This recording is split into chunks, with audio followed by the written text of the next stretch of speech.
नमस्कार। आकाशवाणी से प्रस्तुत है समाचार संध्या।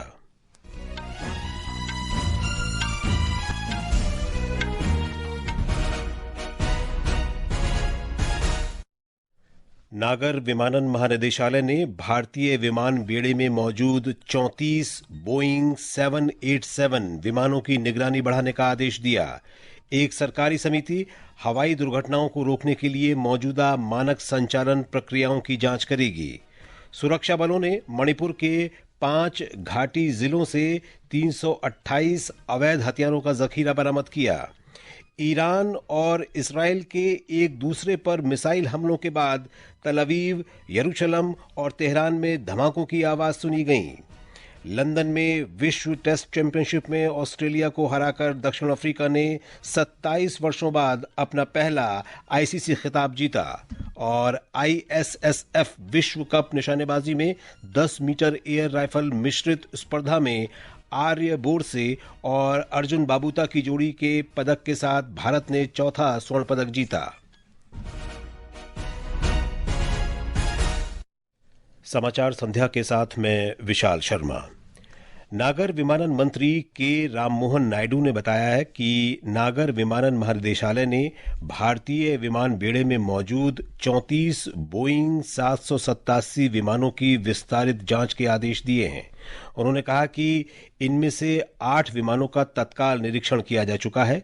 नई दिल्ली में आज संवाददाताओं को जानकारी देते हुए श्री नायडू ने कहा कि घटना की जांच के लिए विभिन्न क्षेत्रों के विशेषज्ञों की एक उच्च स्तरीय समिति बनाई जा रही है। गृह सचिव इस समिति के अध्यक्ष होंगे। We have circulated the order of the high-level committee which is going to investigate this crash. The Home Secretary is going to be the chairman of the committee, Secretary Ministry of Civil Aviation, Additional Secretary from MHA, one representative from the State of Gujarat, representative from State Disaster Response Authority, Government of Gujarat, Police Commissioner Ahmedabad, DG Inspection and Safety from the Indian Air Force, DG BCAS, DG DGCA, Special Director from IB and Director from the Directorate of Forensic Sciences Services. Shri Naidu ने कहा कि समिति ऐसी घटनाओं को रोकने और उनसे निपटने के लिए जारी मौजूदा मानक संचालन प्रक्रियाओं और दिशा निर्देशों की जांच करेगी। समिति भविष्य में ऐसी घटनाओं से निपटने के लिए व्यापक दिशा निर्देश सुझाएगी। समिति को 3 महीने के भीतर रिपोर्ट देने को कहा गया है। श्री नायडू ने कहा कि दुर्घटना के तुरंत बाद विमान दुर्घटना जांच ब्यूरो को सक्रिय कर दिया गया था। उन्होंने कहा कि जांच ब्यूरो ने विमान का ब्लैक बॉक्स बरामद कर लिया है। मृतकों की पहचान करने और पार्थिव शरीर परिजनों को सौंपने के लिए डीएनए परीक्षण किए जा रहे हैं। The DNA testing is happening on one side so that the bodies can be identified and be given to the respected families. So the government of Gujarat is coordinating with that. They are on the ground since the time of the crash and they've been facilitating with all the efforts, all the measures that are required. So once the DNA testing is confirmed, the bodies are being given to the respected families. The documentation and the procedure needs to be followed. We are ensuring that there doesn't be any lapse in the process or the protocol that needs to be followed. Air India Ahmedabad विमान दुर्घटना में मृतकों के परिजन और घायलों को वित्तीय जरूरतों को पूरा करने के लिए तत्काल 25-25 लाख रुपए का अंतरिम भुगतान करेगी। एयर इंडिया ने एक बयान में कहा कि ये कंपनी द्वारा पहले से घोषित 1 करोड़ रुपए की सहायता के अतिरिक्त है। इसमें कहा गया है कि इस कठिन समय में देखभाल और सहायता के लिए एयर इंडिया हर संभव प्रयास कर रही है। गुजरात के स्वास्थ्य मंत्री ऋषिकेश पटेल ने आज अहमदाबाद सिविल अस्पताल में समीक्षा बैठक की और स्थिति का जायजा लिया। उन्होंने कोल्ड स्टोरेज रूम का भी दौरा किया जहां मृतकों के शव रखे गए हैं। इस बीच अहमदाबाद सिविल अस्पताल में डीएनए मिलान की प्रक्रिया जारी है। सिविल अस्पताल के अधिकारियों ने डीएनए नमूनों के आधार पर अब तक 9 मृतकों की पहचान की है। घटना में विमान में सवार 241 लोगों और मेडिकल छात्रों सहित 250 से अधिक लोगों की मौत हो गई। इससे पहले दिन में गृह राज्य मंत्री हर्ष संघवी ने गांधीनगर में फॉरेंसिक विज्ञान प्रयोगशाला में Gujarat forensic science experts team के साथ समीक्षा बैठक की। उन्होंने डीएनए परीक्षण प्रक्रिया की भी समीक्षा की। इस बीच कांग्रेस अध्यक्ष और राज्यसभा में विपक्ष के नेता मल्लिकार्जुन खड़गे ने पीड़ितों को श्रद्धांजलि देने के लिए सिविल अस्पताल का दौरा किया। हमारे संवाददाता ने बताया है कि दुर्घटना की जांच चल रही है और जांच में कई एजेंसियां शामिल हो गई हैं। दमकल की टीमों ने आज एयर इंडिया विमान दुर्घटना स्थल के पिछले हिस्से से एक और शव बरामद किया है जो एयर होस्टेस का होने का संदेह है। बीजे मेडिकल कॉलेज के अधिकारियों ने दुर्घटना स्थल के पास स्थित अन्य छात्रावासों को खाली करने का आदेश दिया है और डॉक्टरों को सुरक्षित स्थानों पर भेजा गया है। गांधीनगर के फोरेंसिक विज्ञान निदेशालय के निदेशक HP संघवी ने बताया कि दुर्घटना के कारण उत्पन्न उच्च तापमान की वजह से DNA मैचिंग की प्रक्रिया जटिल हुई है, लेकिन त्वरित और सटीक पहचान सुनिश्चित करने के लिए प्रयास जारी है। इस बीच शवों को उनके परिजनों को सौंपने के लिए सिविल अस्पताल में व्यापक प्रबंध किए गए हैं। इस काम के लिए 190 से अधिक एम्बुलेंस और डॉक्टर, सहायकों, ड्राइवर समेत 590 से अधिक लोगों को तैनात किया गया है। सिविल अधीक्षक डॉक्टर राकेश जोशी ने बताया कि शवों को ले जाने के लिए मुफ्त एम्बुलेंस सेवाएं भी प्रदान की जाएगी। अहमदाबाद सिविल अस्पताल के उप अधीक्षक डॉक्टर रजनीश पटेल ने बताया है कि वर्तमान में अस्पताल में करीब 8 घायलों का इलाज चल रहा है और उनमें से एक की हालत गंभीर है। अपर्णा खुंड, आकाशवाणी समाचार, अहमदाबाद। मणिपुर पुलिस और अन्य सुरक्षा एजेंसियों के एक दल ने कल रात अवैध हथियार रखने वालों के खिलाफ बड़ी कार्रवाई करते हुए 5 जिलों के बाहरी इलाकों में बड़े पैमाने पर तलाशी अभियान चलाया। विशेष खुफिया जानकारी के आधार पर मणिपुर पुलिस, CAPF सेना की एक संयुक्त टीम ने अभियान चलाया। इस दौरान भारी मात्रा में गोला बारूद, विस्फोटक और युद्ध सामग्री के साथ 328 अवैध हथियारों का जखीरा बरामद किया गया।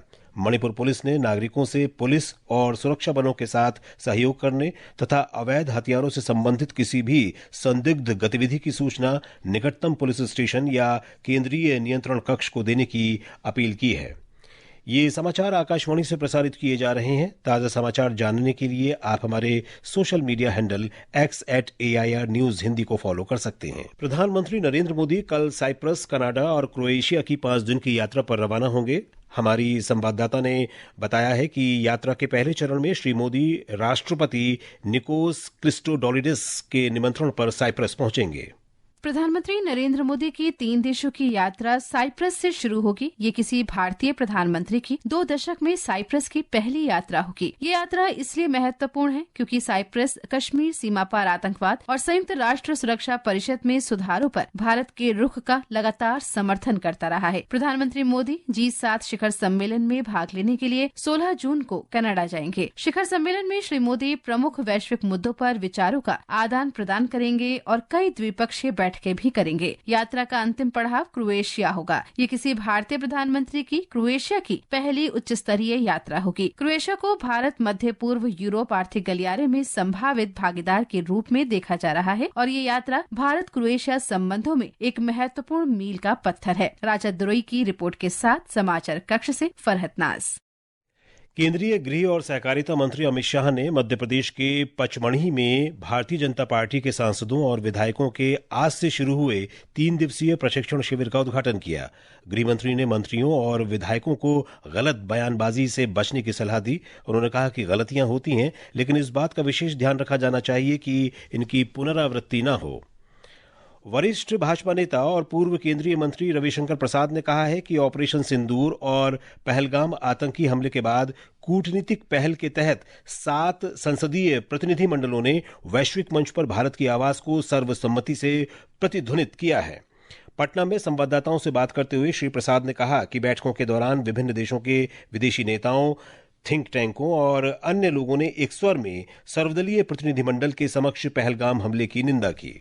हम लोग की मुलाकात बहुत विशेष प्रकार के लोगों से हुई। मंत्रियों, विदेश मंत्री, foreign affairs committee, defence affairs committee, India caucus, इन लोगों से मिले, थिंक टैंक से मिले। सभी देशों ने एक स्वर से पहलगाम के इस बर्बरता की जबरदस्त निंदा की। भारतीय सेना में आज 419 नए युवा अधिकारी शामिल हुए। हमारी संवाददाता ने बताया कि उत्तराखंड के देहरादून स्थित भारतीय सैन्य अकादमी में इस भव्य पासिंग आउट परेड का आयोजन किया गया। आई में स्थित ऐतिहासिक चेटवुड भवन के समक्ष आयोजित इस परेड में कुल 451 जेंटलमैन कैडेट ने अंतिम पग पार कर सेना अधिकारी बनने का गौरव प्राप्त किया। इनमें 32 कैडेट मित्र राष्ट्रों से हैं जो प्रशिक्षण पूर्ण कर अब अपने अपनी देशों की सेनाओं में शामिल होंगे। परेड का निरीक्षण श्रीलंका के सेना प्रमुख लेफ्टिनेंट जनरल BKGM लसांथा रॉड्रिगो ने बतौर रिव्यूइंग ऑफिसर किया। इस अवसर पर युवा कैडेट्स ने अनुशासन, परिश्रम और सैन्य गौरव का अनुकरणीय प्रदर्शन किया। प्रशिक्षण अवधि के दौरान दौरान उत्कृष्टता के लिए प्रतिष्ठित स्वॉर्ड ऑफ ऑनर अन्नी नेहरा को प्रदान किया गया। मैंने भारतीय सेना अकादमी में टोटल 11 साल की ट्रेनिंग के बाद फाइनली आज जिस मुकाम पे पहुंचा हूं, उसके लिए मैं अपने पेरेंट्स, अपने इंस्ट्रक्टर्स, टीचर्स जो स्कूल में रहे, इंडियन मिलिट्री अकेडमी और नेशनल डिफेंस अकेडमी में जो रहे और मेरे कोर्समेट्स, उनका शुक्रिया अदा करना चाहूंगा। ऑर्डर ऑफ मेरिट में रोनित रंजन नायक पहले स्थान पर रहे और उन्होंने स्वर्ण पदक प्राप्त किया। अन्नी नेहरा दूसरे स्थान पर रहे, जबकि अनुराग वर्मा ने तीसरा स्थान हासिल कर कांस्य पदक प्राप्त किया। साक्षी सिंह, आकाशवाणी समाचार, देहरादून। ये समाचार हमारी वेबसाइट www.newsonair.gov.in और हमारे न्यूज ऑन AIR ऐप पर भी उपलब्ध हैं। इसराइल और ईरान ने एक दूसरे पर मिसाइलों से हमला किया है। ये हमले तल अवीव, यरूशलेम और तेहरान में किए गए। इसराइल के मिसाइल हमलों के जवाब में ईरान ने इसराइल के कई ठिकानों को निशाना बनाया है। इन हमलों में कम से कम 3 लोग मारे गए और 10 से अधिक घायल हो गए।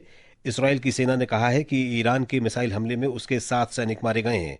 दूसरी ओर ईरान के सरकारी मीडिया ने दावा किया कि उसकी वायु रक्षा प्रणाली ने इसराइल के 2 F-35 लड़ाकू विमानों को मार गिराया है। हालांकि इसराइल ने इस दावे को गलत बताया है।